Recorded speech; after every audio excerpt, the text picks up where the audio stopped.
Hello everyone, this is Trackpad Artist, and welcome back to our continued exploration of Ryng. This week we'll be looking into another of Ryng's many races of peoples, the Raekur, a subterranean race of craftsmen and traders who, in the face of their physiology, often find themselves isolated from the wider reaches of Ryng's societies. Much like our exploration into Ryng's other humanoid race, the Naufi, we'll be looking into the Raekur's physiology, culture, and society. However, in addition to this, we'll be exploring an additional creature native to the Raekur's natural home, which works alongside them in many aspects of their lives. Now, with our expectations set, let's cut into the meat of today's discussion and dive into Ryng's subterranean race, the Raekur. The Raekur are large, primarily bipedal crustaceans, most similar in appearance to the shrimp, with their conical heads and long antennae. They are squat and hunched in posture, growing to be no more than 4 feet in height. Their small bodies are held up by slender, digitigrade legs, which when coupled with their lanky arms, allow the Raekur to travel comfortably both bipedally and quadrupedally, depending on the harshness of their environment. Additionally, much like the crustaceans of the real world, the Raekur are sexually dimorphic, with the main feature that separates the males and females being a frilled crest that is present exclusively on females. Being crustaceans, the Raekur require water in order to breathe. However, their extended evolution to a life on land has allowed them to live the majority of their lives outside of these bodies of water, needing only to keep their gills moist in order to breathe on land. As such, the Raekur must remain in close proximity to bodies of water at all times, needing to have access to lakes and rivers in order to keep themselves from suffocating. Because of this, the grand majority of Raekur communities live within subterranean river systems and underground lakes, building their villages and cities along their stony banks, slowly spreading their reach further and further from the waterfront. Over hundreds of years, as Raekur society has continued to grow and develop beyond the shoreline, so too did their technical minds expand into what they are today. Raekur villages began to be constructed with complex piping systems, allowing for the transportation of water throughout an entire settlement. This development allowed for the Raekur to further their reach, and in having larger settlements, they were able to grow greatly in number and population. These piping systems came to serve as a great inspiration to surface-dwelling communities, as they too continued to expand their settlements, developing their own piping and plumbing systems with the help of Raekur ingenuity.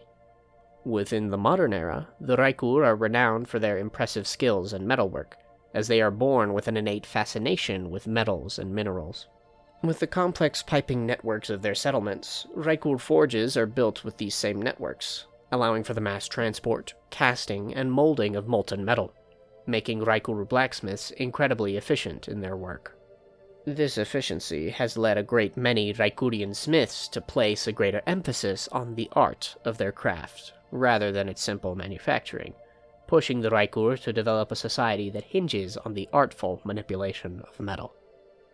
The Raekur primarily are jewelers by trade, their innate fascination with metal and gemstones often pushing them to such crafts and talents, leading the most respected of their communities to be the most skilled within such a trade. Those who have no interest or talent for such things, however, are neither shunned nor praised, as Raekurean society is still well aware of its agricultural, militant, and commercial needs. Because of this, jewelry is valued above all within Raekurean high society, as merchants and nobles will adorn themselves in dozens of intricate piercings bolted to their own translucent carapaces. The wealthiest of Raekurean society will often be adorned in hundreds of these piercings, often accompanied by dozens of decorative chains of gold and silver, draped from piercing to piercing. The common rule amongst Raekurean society is the more they glimmer, the more they are worth. This rule, however, is not founded in the simple monetary worth of gold and jewels, but in the Raekurean fascination with light. Being primarily a subterranean race, the Raekur have developed the means to pierce the pitch darkness of their habitat with their complex eyes. These eyes, which are incredibly sensitive to light, are inherently drawn to its change and flow. As such, the glints and glimmers of reflective surfaces and focused points of light are inherently very attractive to the Raekurean eye, which is what causes them to have such a fascination with these gems and metals. Even still, this cultural law is most often held to a stricter regard within the older, subterranean Raekur communities, as over the centuries, as these traditions have continued to solidify within their culture, smaller communities of Raekur have taken to the surface, inhabiting coastal communities in favor of the subterranean. The differences between these two communities of Raekur, however, go beyond the simple culture, as centuries of adaptation have led the coastal Raekur to evolutionarily split off from their subterranean ancestors. Coastal Raekur are larger by comparison, standing a few inches taller than their counterparts. Additionally, they have shed their translucent shells in favor of vibrant colors, most commonly being found in shades of royal blues, sea greens, and deep violets. Even still, there remains little limit as to a coastal Raekur's coloration. All these developments, however, have cost the coastal Raekur their dark, piercing vision, needing their eyes to grow more accustomed to a life on the surface.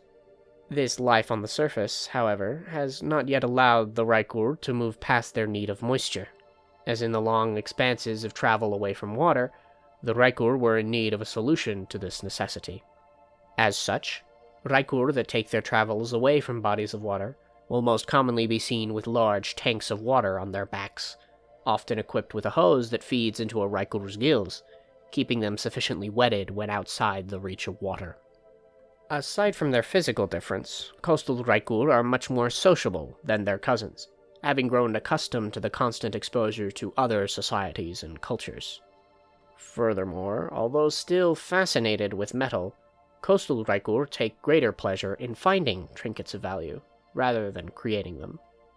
Even still, a great many of these coastal Raekur remain prominent metalworkers, who continue to enjoy their ancestral traditions even beyond the forge-centric structure of their subterranean civilizations. This forge-centric focus on subterranean communities, however, was not brought about by the Raekur alone, as their relationship with another creature native to the subterranean rivers of Ryng, the Badyr, did a great deal to push for this focus on industry.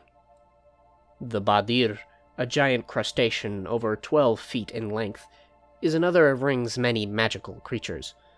Built with large, crushing claws, a thick, bulky carapace, and a powerful tail, the Badyr are one of many magical creatures that employ the use of kinetic magics, but not in the way one would generally expect. You see, the Badyr is a creature of incredible strength, even without the aid of kinetic magics, using its great claws to crush loose stone and debris within its habitat. These creatures, however, are burrowers, who dig out tunnels alongside the banks of subterranean rivers, using these manufactured outcroppings to hide themselves before leaping for their prey of choice, the lindur, a large, blind fish that thrives within these same subterranean river systems, growing to its impressive 4-foot length throughout its near-constant feeding on smaller fish and algae. To hide, however, the Badyr cannot carve these outcroppings with sheer strength alone, and thus have developed an incredible ability that allows them to carve away the stone walls of their subterranean habitats. This ability stems from a hollow pocket present within the Badyr's frontal claws, which it uses to store excess water that it intakes from its gills.